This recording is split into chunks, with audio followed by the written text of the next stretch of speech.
This is a very meaningful and historical moment.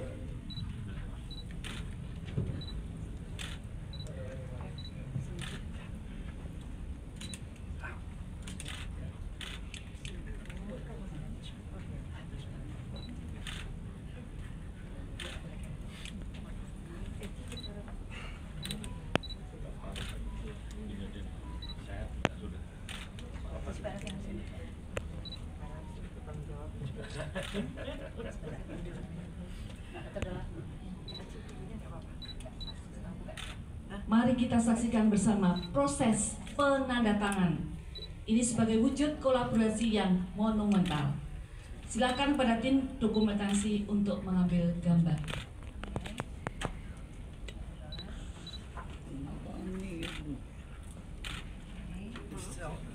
Cell tech stem cell company, Debbie's company, because she has a very top level of quality and of care.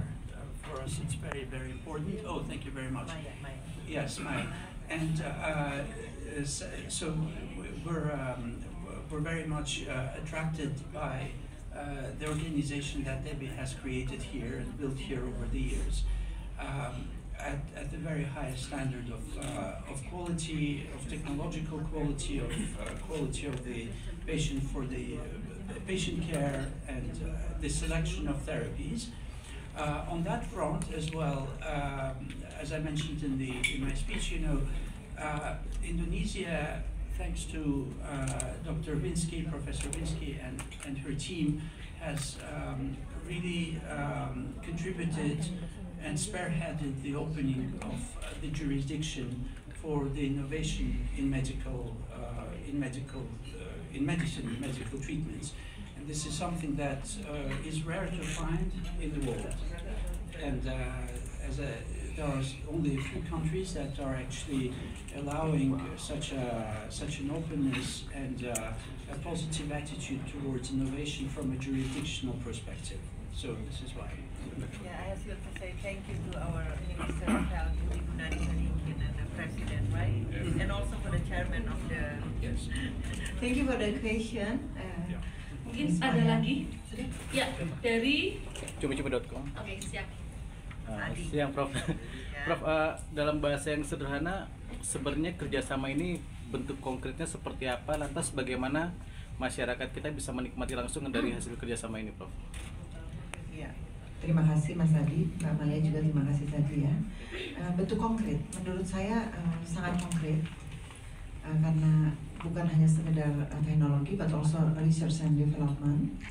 Dan langsung seperti tadi dikatakan bahwa dalam genetik, gene therapy, saya sendiri maaf, 5 years ago saya masih bicara bahwa gen nggak bisa berubah atau 10 tahun lalu. Ternyata saya tahu bahwa sudah 22 macam bisa diubah, kalau dites lagi dia sudah berubah. Hanya dengan 1 atau 2 kali terapi seperti Duchenne muscular dystrophy, MOA dan lain-lain. Jadi bentuk konkretnya adalah menolong masyarakat, memberikan terapi terbaik, dan itu bisa terwujud kalau sama-sama. Kalau hanya berharap satu negara nggak bisa. Dan kenapa I choose Switzerland terutama, ya kita kayak orang shopping ya, punya 50 negara anggota. You know why only 50? Why World Council of Preventive, which is Ibu Mbak Cici Fanamida udah datang ke kongres yang 4.000-5.000 orang. Di situ kita lihat 74 country. Kenapa? Why stem cell only 50? Because not every country, as Dr. Eugene said, not every country are open. And we thanks to our Minister of Health Budi Gunadi Sadikin dengan berubahnya dan tentu jajarannya, karena itu juga kemauan dari Pak Presiden ya, Jenderal Jajang, Jenderal Dokter Jajang, panjang namanya jadi. Nah itu memang adalah suatu terobosan karena Switzerland sendiri appreciate perubahan ini. Dan perubahan ini tidak akan terjadi kalau tidak ada organisasi yang mendukung pemerintah. Kita mendukung pemerintah, terciptanya undang-undang OBL kesehatan, Omnibus Law. Omnibus Law itu satu bus, jadi jalan bareng untuk berubah, untuk apa? Untuk pelayanan masyarakat. Kalau ini nggak dibuka, gimana orang diabetes tipe 1? Ya udah tunggu mati nanti, karena tipe 1 dari lahir sudah begitu. Ternyata sekarang sudah bisa. Ya, autism sudah mulai bisa. Jadi sudah banyak yang terobosan. Jadi konkretnya adalah bermanfaat bagi pasien. Apa yang bisa dilakukan di sini, dilakukan di sini. Misalnya allogenik. Hari ini Dr. Eugene menjadi become my family because you have the allogeneic stem cell from my grandson. Exactly. Selamat datang cucuku Dr. Eugene. Jadi saya waktu di Singapura makan sama Dr. Natasha, akhirnya dapat izin boleh pakai ya. Jadi sangat konkret, research together, ya. Jadi research together gimana caranya? Negara kita mengharuskan setiap data dari stem cell itu harus masuk ke dalam penelitian. Dan itu masuk dalam penelitian. Dan tahukah Pak Adi dan teman-teman, ilmuwan kita tuh hebat-hebat. Ya, salah satunya di samping saya, adiknya Pak Jajang, Jenderal Jajang, itu menemukan bagaimana Tesla. Ya, jadi kalau MRI Teslanya 3 Tesla atau 1 Tesla itu bisa dinaikkan dari 7, 10, 15, itu sudah bisa. Nah, itu patennya milik beliau dan akan kita kembangkan dengan kerelaan beliau. Akan kita kembangkan dan itu bisa dipakai di dunia karena di dunia they're very proud when they have 5 Tesla. Ternyata we have our scientists which is can with the software they can change, increase. So this is something good karena I need that. Yang tadi TMS therapy with Profesor Daniel Levy, ya itu bisa ya. Jadi konkretnya langsung pelaksanaan ke masyarakat dan hari ini langsung disuntik. 2 hari prosesnya dan itu direncanakan sudah cukup banyak. Menjawab tidak? Menjawab. Oke, Mbak Maya cukup tadi.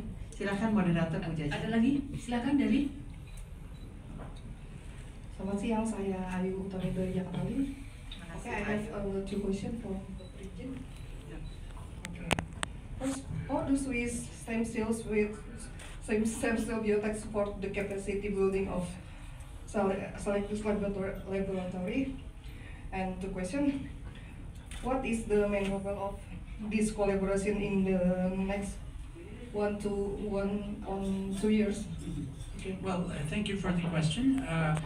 On the first answer is that so we have with Professor Debbie we have very complementary technologies. In Switzerland, we have, for example, a whole suite of technologies which are focused on autologous stem cells, which are extracted from your own body and processed in a way that is that has therapeutic meaning. So this is certainly a technology that would be very keen to collaborate in here in Indonesia by importing the knowledge and the know-how. On the second question, this is specific to Swiss stem cell biotech because this is very much like focused on the production and on the cell therapies with us. The second project that I also mentioned before, which we think is going to be, which will have a very strong growth, is in the already preventatively storing some blood tissue for people to then have the option in the future to transform those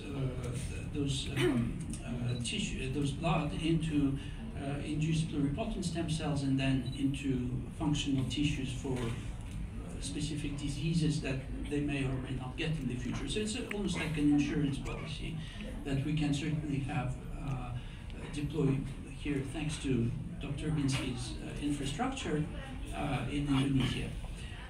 On the second question about the concrete steps, well, that's one of the concrete steps because it's immediate to implement.